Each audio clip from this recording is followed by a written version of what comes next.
Bonjour, dans cette vidéo, nous allons à présent voir la section d'une pyramide par un plan parallèle à la base.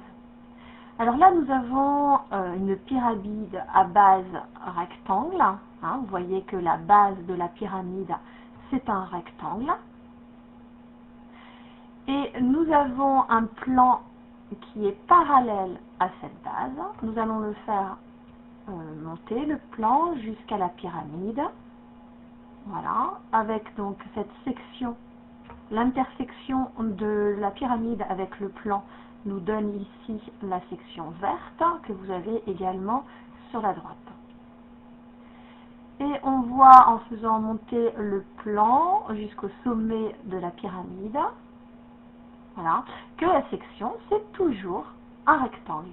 C'est un rectangle puisqu'en fait c'est la même forme que la base de la pyramide, avec des dimensions réduites, bien évidemment. Si j'arrête, si je mets le plan ici, vous voyez que cette pyramide initiale est coupée donc par ce plan, et on obtient finalement une deuxième pyramide, ici, qui sera une réduction de cette grande pyramide initiale.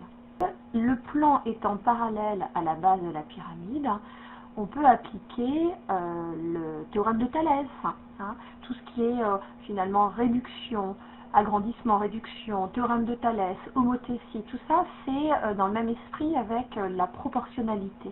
Donc j'ai mes deux droites parallèles, mes deux séquentes, etc.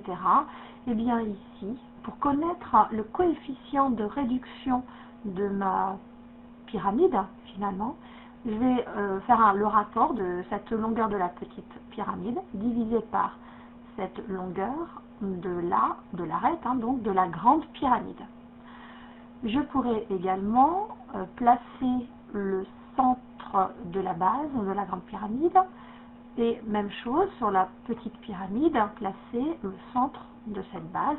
Donc le point O par exemple, le centre de la base de cette pyramide, et le point O', le centre de la base de la petite pyramide. Et de nouveau, on peut avec le rapport ici, cette longueur du sommet S, si on l'appelle S le point O' divisé par SO, qui sont les hauteurs de la pyramide. Ici, la hauteur de la petite pyramide, divisé par la hauteur de la grande pyramide, me donnerait le coefficient de réduction de ma pyramide. Donc, ça dépendra des exercices. Parfois, on se servira des hauteurs, si on nous donne les hauteurs, ou de ces longueurs des arêtes. Voilà, tout dépendra. Quelle que soit la pyramide de départ, lorsque nous faisons la section de cette pyramide par un plan parallèle à sa base, nous obtenons donc une réduction de cette pyramide. Et la section en vert est aussi une réduction de la base de cette pyramide. Donc si la pyramide a pour base un carré, dans ce cas-là, la section sera aussi un carré. Si la pyramide a pour base un rectangle, comme ici, dans cette figure, eh bien la section sera un rectangle.